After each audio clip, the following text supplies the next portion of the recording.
Boa tarde ainda, não deu 6 horas. Todos me ouvem bem? Maravilha. Primeiro, um prazer estar aqui, essas pessoas ilustres aqui, que eu espero extrair o máximo de conhecimento possível hoje acerca do tópico que a gente trouxe, contas, mulas e golpes. A gente sabe que o público aqui talvez não seja, não tenha o foco em fraude, a gente tem pessoas de crédito, pessoas de cobrança, então a gente vai tentar abordar esses temas de forma bem didática, peço aí a ajuda de vocês, para que a gente consiga passar o máximo de informação possível. Sem mais delongas, vamos falar um pouquinho aqui de golpes. E aí, começo por você, Marisa. Explica para a gente um pouquinho o que são os golpes. A gente sabe que com o Pix os golpes cresceram muito, com a questão da pandemia, a engenharia social, mas explica para a gente o que é o golpe, o que diferencia o golpe das fraudes, se tem alguns exemplos aí, algum caso interessante que você queira compartilhar com a gente. Bom, boa tarde a todos, é um prazer estar aqui, obrigada pelo convite. Eu acho que para falar um pouco de fraude, de golpe, eu gosto de trazer o que foi a evolução desse cenário. Como eu trabalho há bastante tempo nesse mercado, no passado, as fraudes elas aconteciam muito no mundo de cartões de crédito e no mundo bancário, no qual alguém invadia uma conta de uma pessoa ou ele clonava um cartão de crédito e, com isso, eu, usuária, tendo o meu cartão clonado, eu seria uma vítima desse contexto, né?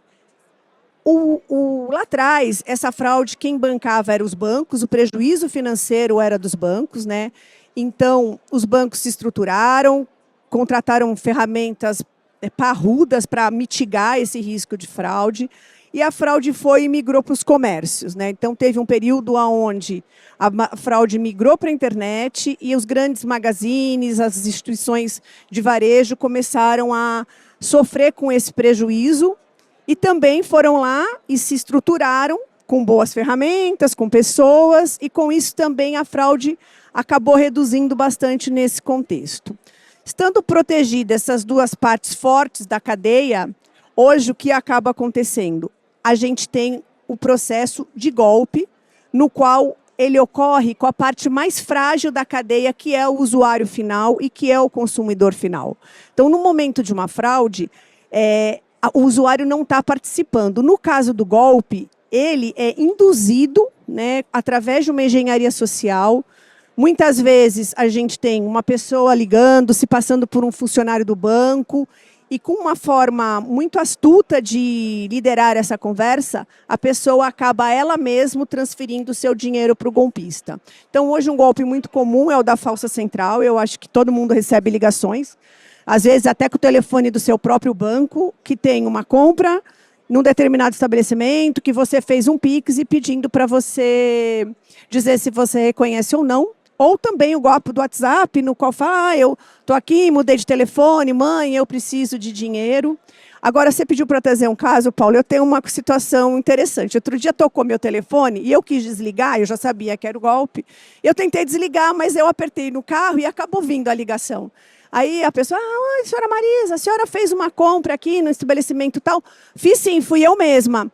A pessoa ficou completamente desconcertada. Não, mas foi a senhora mesmo? Não, fui eu mesma. Acabei de fazer, comprei um presente ali para o meu marido e está tudo certo, né? Então, eles estão preparados para você falar não e ficar desesperado. Foi bem interessante. Eu acabei xingando e desligando, mas acho que trazendo um contexto, essa é a diferença. Muito legal você trazer essa visão da evolução dos golpes, né? De como a gente saiu da fraude tradicional para vir para os golpes, e a GASA, que é a Global Anti-Scam Alliance, que é uma entidade global aí com foco em golpes, ela fez uma pesquisa recente aqui no Brasil, e o que a gente vê é que mais da metade das reclamações nos bancos já são de golpes, não são mais da fraude tradicional, né? O foco realmente está no golpe. E aí, Rafa, eu pergunto para você, para que essa fraude se concretize, a gente precisa de falta um elo aí, né? Falta uma engrenagem crucial aí para que esse golpe se concretize. O dinheiro é transferido para uma outra conta que, né, a gente nem sabe o que acontece. Vocês podem explicar um pouquinho para a gente esse contexto de conta mula?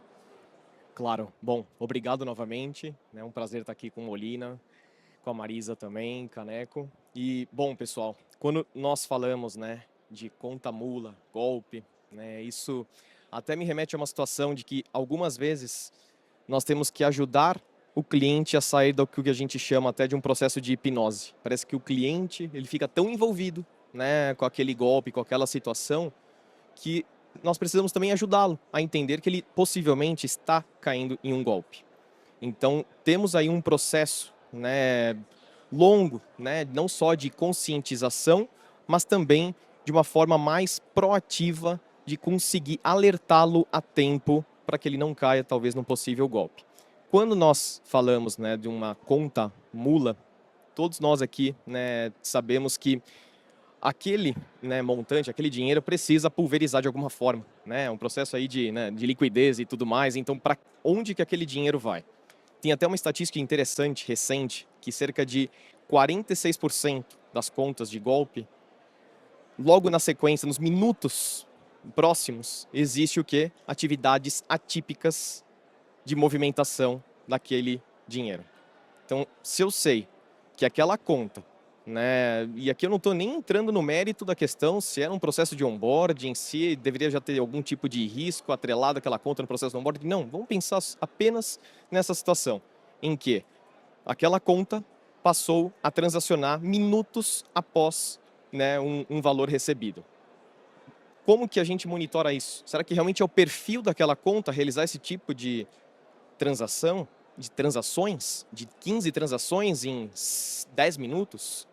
Né? Então, nós estamos aí acompanhando, né, não só aqui, né, no Brasil, mas em outros países, outras regiões também, né, essas atividades, né, esses eventos atípicos cada vez mais rápidos, né? Tudo isso eu estou falando aqui, né, eventos acontecendo em tempo real, e a gente precisa estar preparado, né, para detectar a tempo que realmente, antes que, né, o processo ocorra e a gente não tenha mais como, né, rastrear aquele dinheiro. Então, é isso.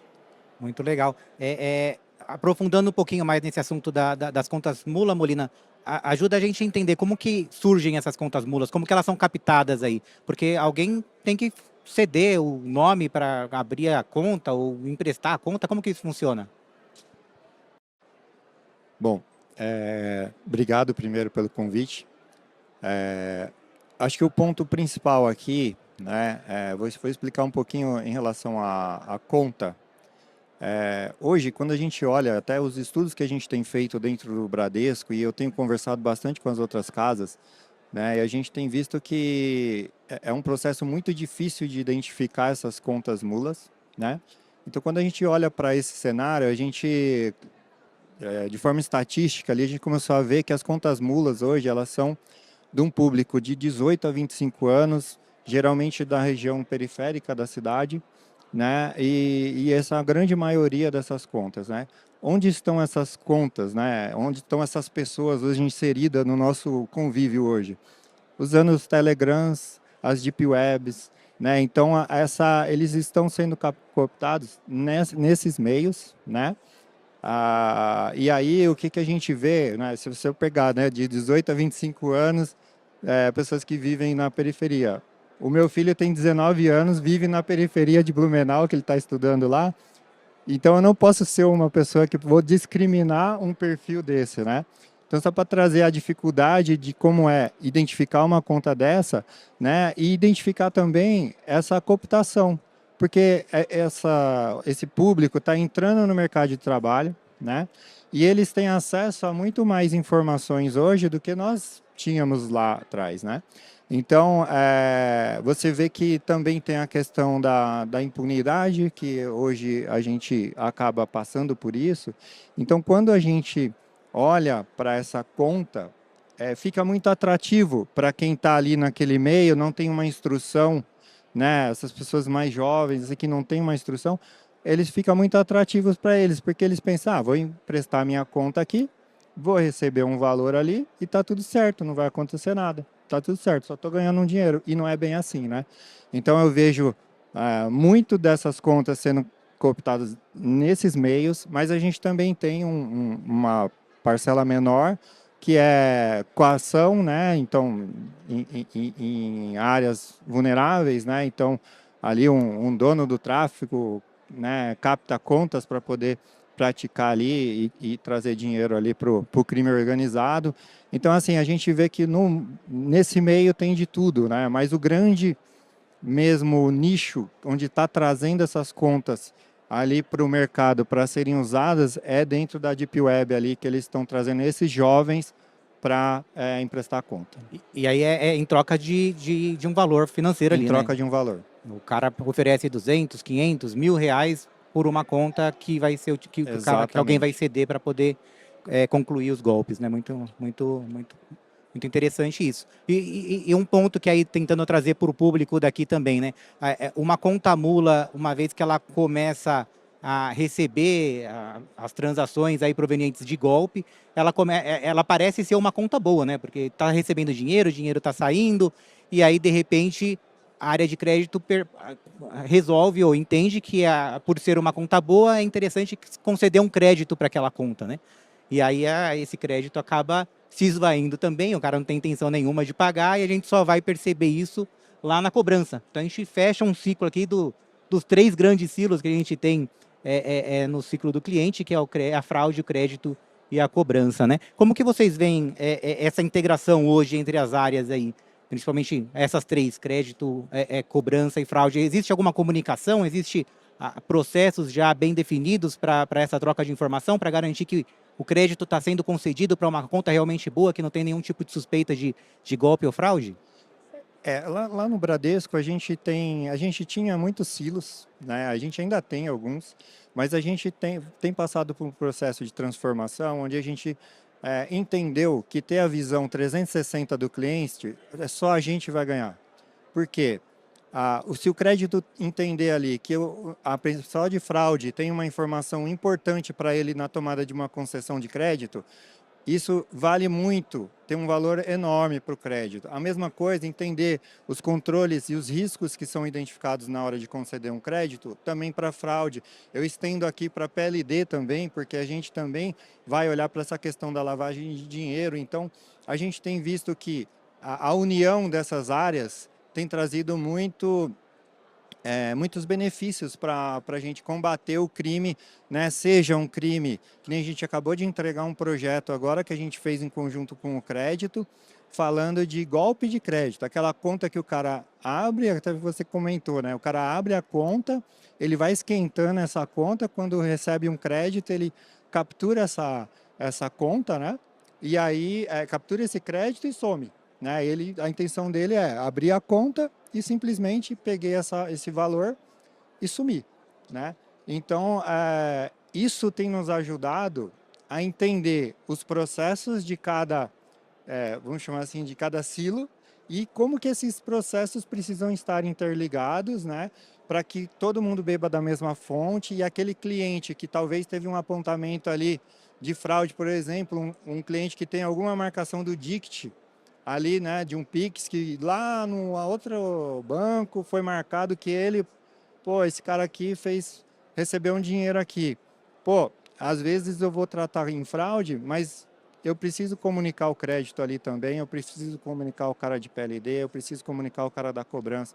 Então isso hoje a gente está trabalhando para integrar inclusive as plataformas, né, para que isso seja mais fluido, tá? Então acho que só tem ganho quando a gente quebra esses silos e começa a compartilhar essas informações. Muito bom. Esse é um tema interessante, porque a gente ouve falar de visão cliente, visão 360. Eu acredito que aí tem 15, 20 anos que a gente fala desse tema. Mas é extremamente difícil aplicar isso no dia a dia, né? Seja por conta dos silos, da cultura da empresa, da questão técnica. E eu pergunto para você, Rafa, como que a tecnologia pode ajudar a gente a quebrar esses silos? Perfeito, Caneco. Acho que, né, o Molina ele citou alguns pontos super interessantes, né? Porque a gente começa a falar de um ecossistema, né, que é baseado em contexto. Né? Eu passo a entender o contexto para melhorar a minha tomada de decisão. E quando eu passo, né, a analisar o contexto, o que acontece? Eu preciso, né, de uma forma cada vez mais inteligente uma forma que eu possa utilizar o poder analítico, né, e aqui eu não estou entrando ainda na seara, né, do uso da inteligência artificial e que tipo de inteligência artificial, que tipo de algoritmo é né, o mais apropriado para que a gente possa cada vez mais, né, quebrar os silos e ter essa visão unificada 360 do cliente.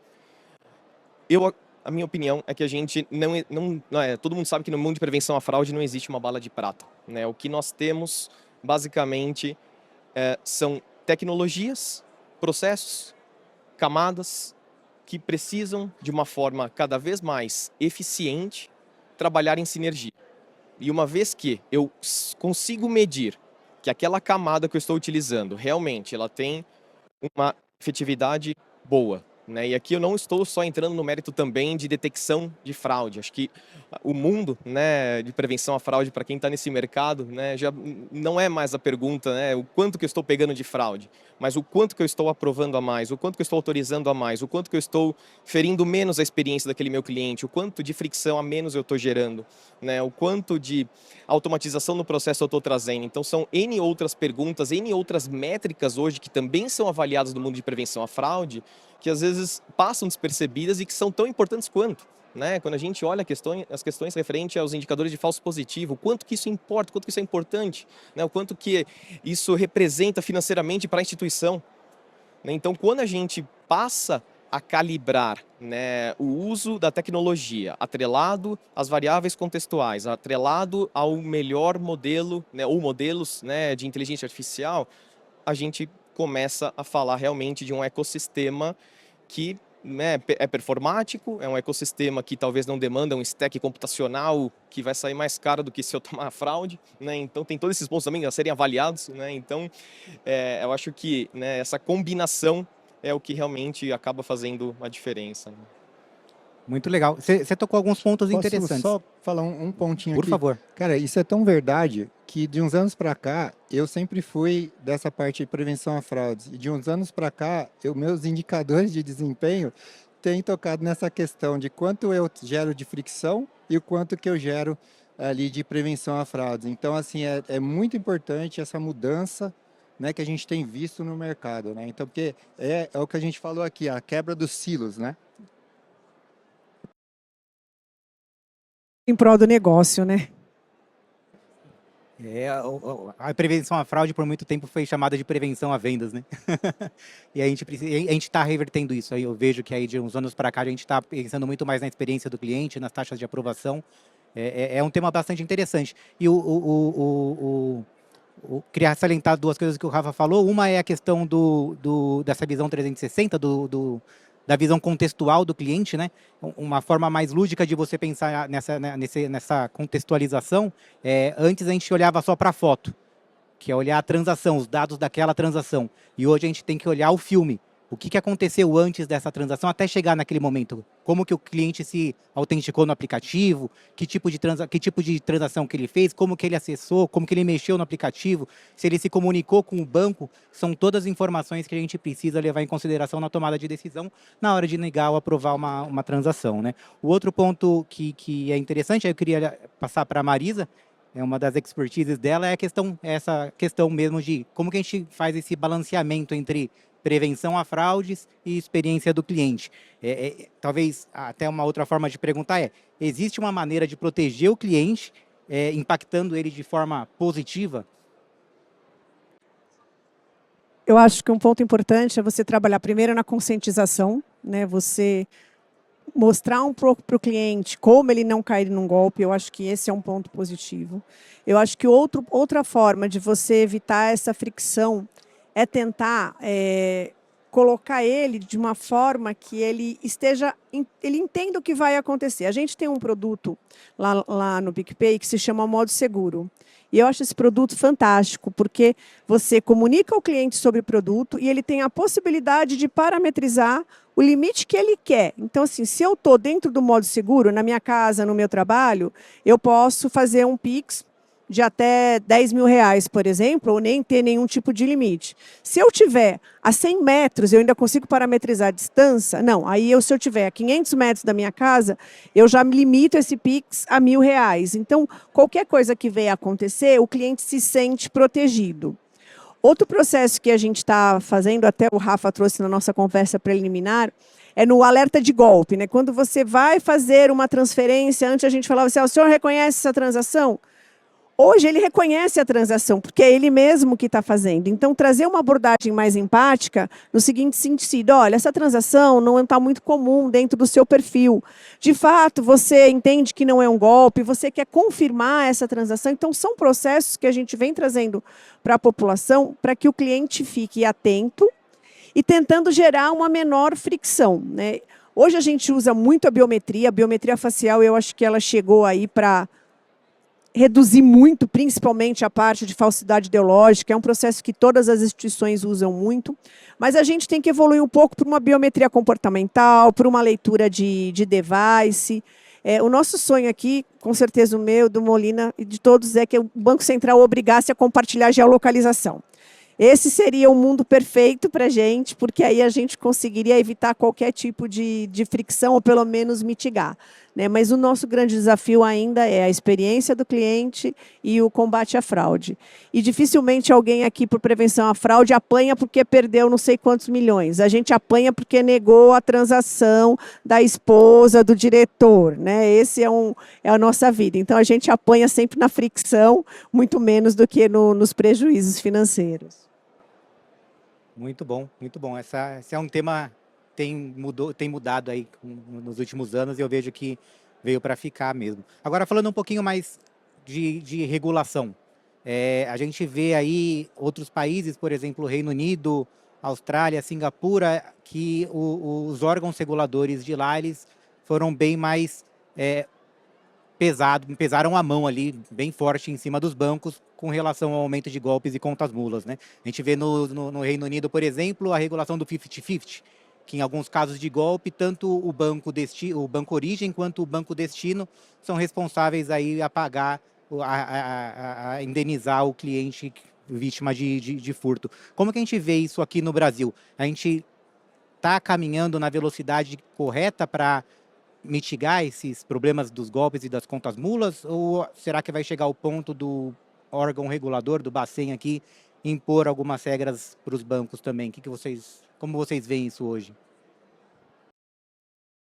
Eu entendo que assim, o Brasil está caminhando, né, para alguma para chegar perto desses países, né? Você comentou de UK, né? Que de fato já tem ali até questão de fazer essa disputa, né?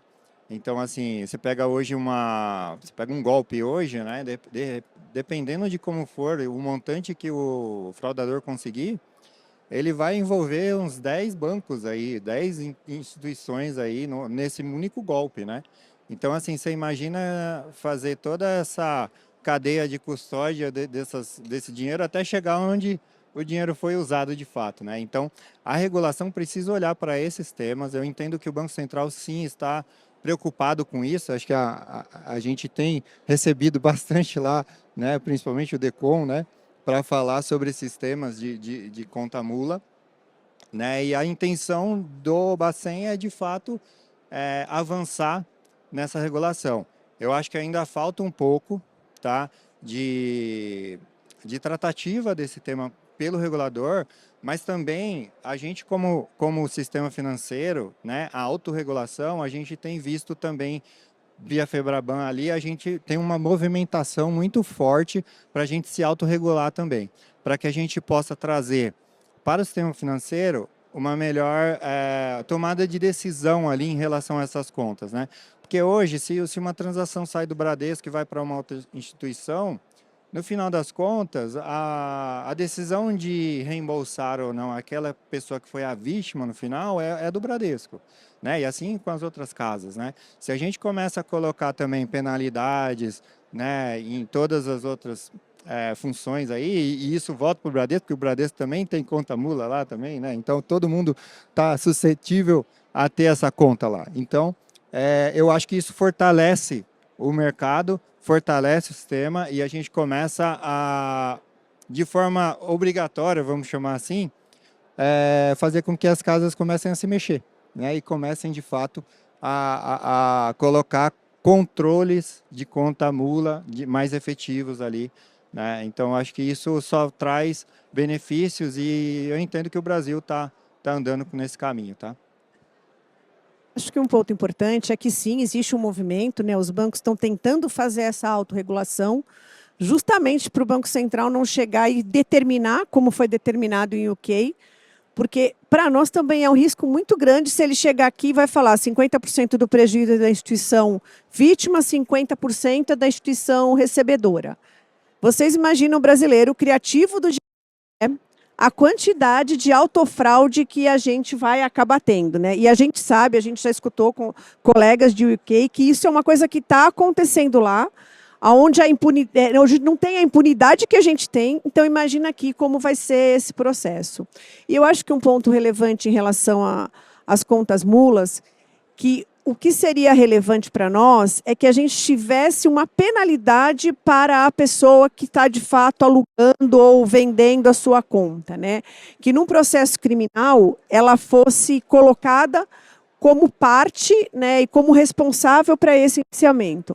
A gente tem um caso que a gente conseguiu isso, mas foi por quê? Porque era um caso de sequestro. Então, quando no caso de sequestro, as contas mulas as pessoas foram indiciadas, foram todos presos, mas porque como sequestro é crime hediondo, a gente conseguiu, né, juntar todos como uma formação de quadrilha. E o nosso grande desafio é se a gente conseguisse expandir essa penalização para as contas mulas, ou que o Banco Central fizesse alguma determinação, se você for considerado mula, que você fique 5 anos sem poder ter uma conta corrente. Então, a gente precisaria arrumar uma forma de penalizar, né, a pessoa que facilita o crime e o golpe. Tem um ponto importante também, acho que temos diversas iniciativas, né, bem interessantes, né, e acho que cada vez mais estamos caminhando, né, para a colaboração, não só entre as instituições financeiras, mas também, por exemplo, com as telcos, né, até através, por exemplo, a iniciativa do Open Gateway, né, onde as telcos também passam a fornecer informações, né, de uma forma oficial, né, riquíssimas por uma tomada de decisão.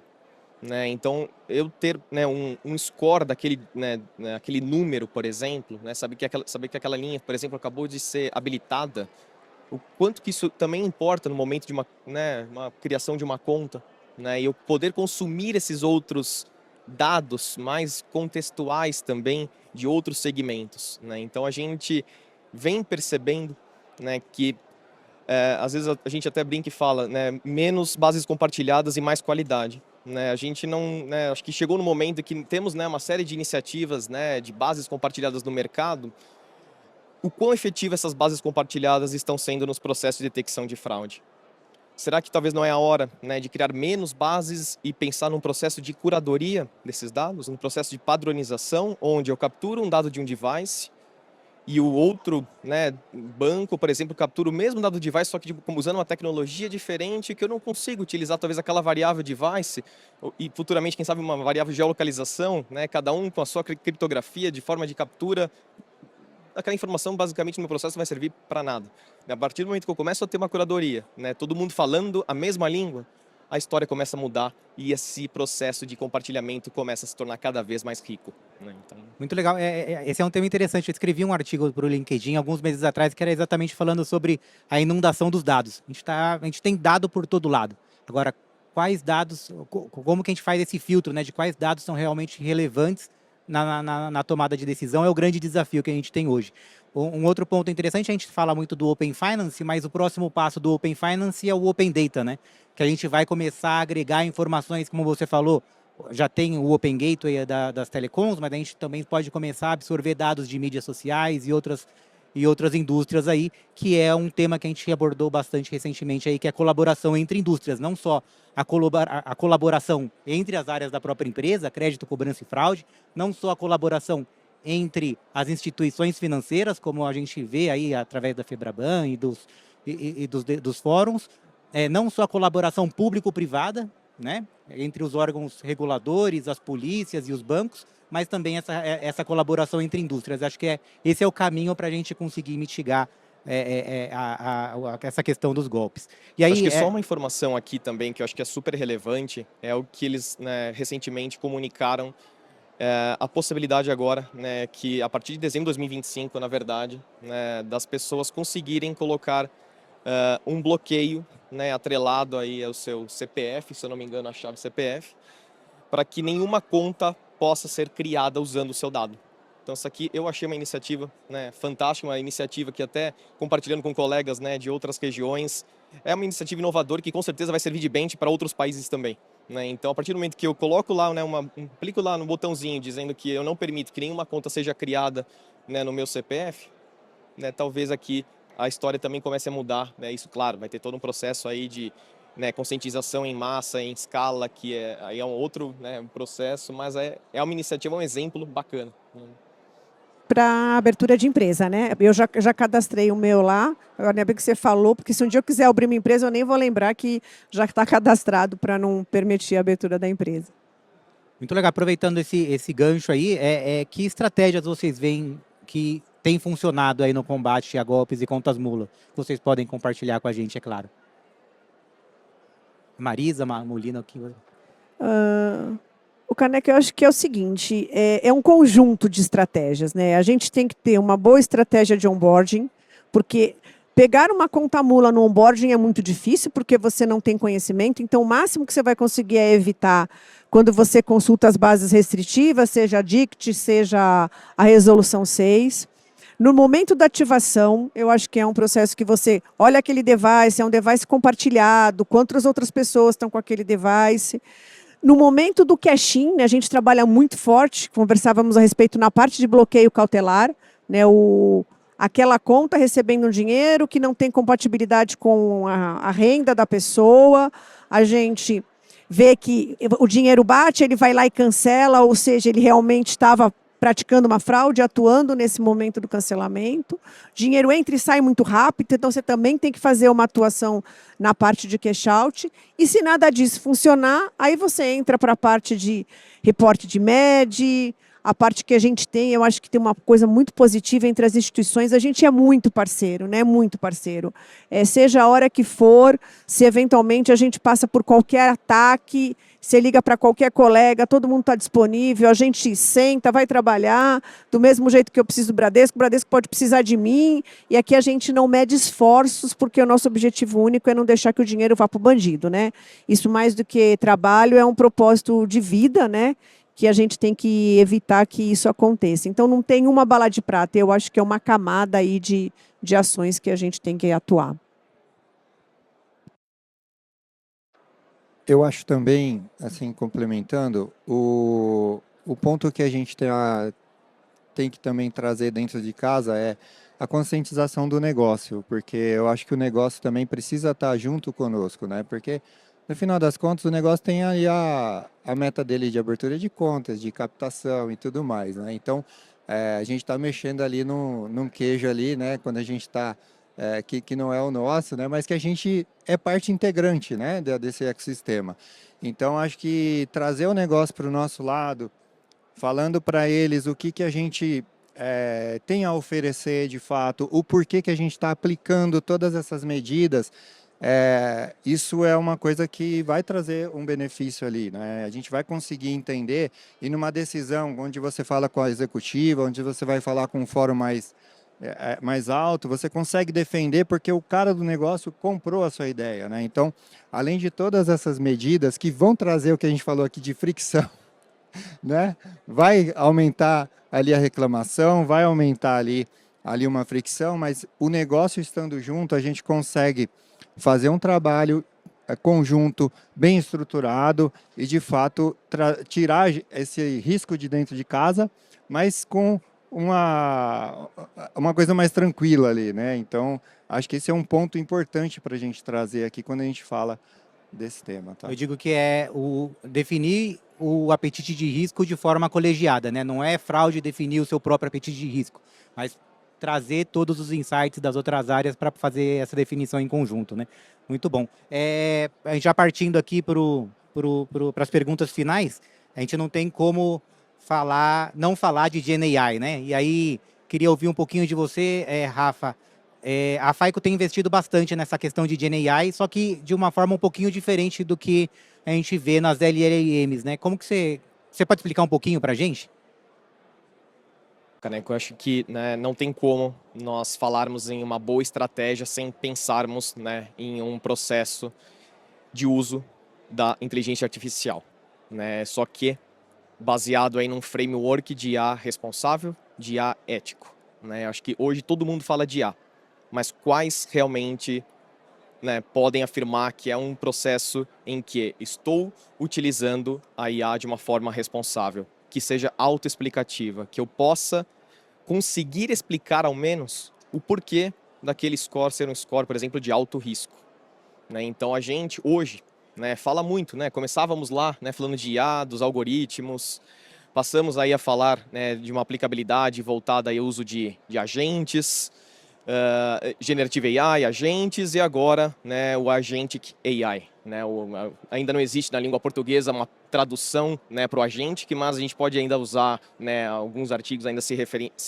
referem como o IA agêntico, né, justamente é onde vai trazer talvez a maior capacidade para a gente conseguir orquestrar diferentes agentes sem que eu precise trazer um contexto e que eu possa instruí-lo no melhor caminho, né? Evitando o quê? As famosas alucinações dos modelos, né? A partir do momento em que eu consigo ter diferentes agentes colaborando entre si, então um agente está olhando, né, um pedaço que pode alimentar um outro agente B.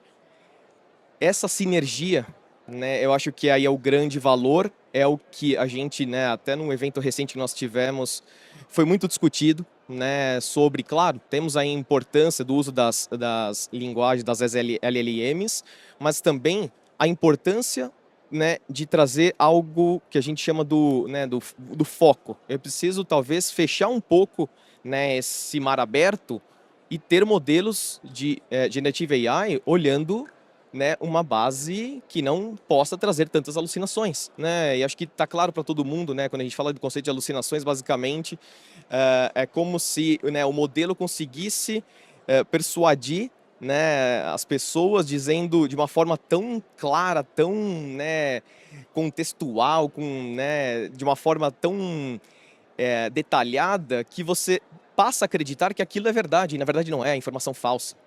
Né? Então, o quanto que isso hoje também está sendo avaliado, né? E aí é por isso que a gente entra muito também no ponto do uso né, da IA generativa de uma forma eficiente. Né? Será que a IA generativa, num processo de sugestão de regras de fraude, está sendo eficiente? Será que, por exemplo, o uso da IA generativa num processo de uma mesa de análise, né, de prevenção à fraude, né, instruindo né, a pessoa, né, o humano que está lá tomando a decisão se é fraude, se não é, se eu confirmo, se eu não confirmo, ele trazendo lá algumas evidências explicativas, o quanto que isso também pode colaborar. Né? Então, a gente tem diversas aplicabilidades, diversas aplicações, né, usando Generative AI, que foram inclusive apresentadas recentemente, e acho que um caminho aí é super extenso e cada vez mais inovador para ter algo eficiente, ético e responsável. O nosso tempo já está esgotado já, mas eu queria perguntar, já juntar duas perguntas e dar o espaço para vocês também falarem outros temas. Vocês já conseguem aplicar GenAI? A gente sabe que na área de fraude é muito complexo a gente aplicar GenAI, pensando em alucinações, pensando em desvios de padrão.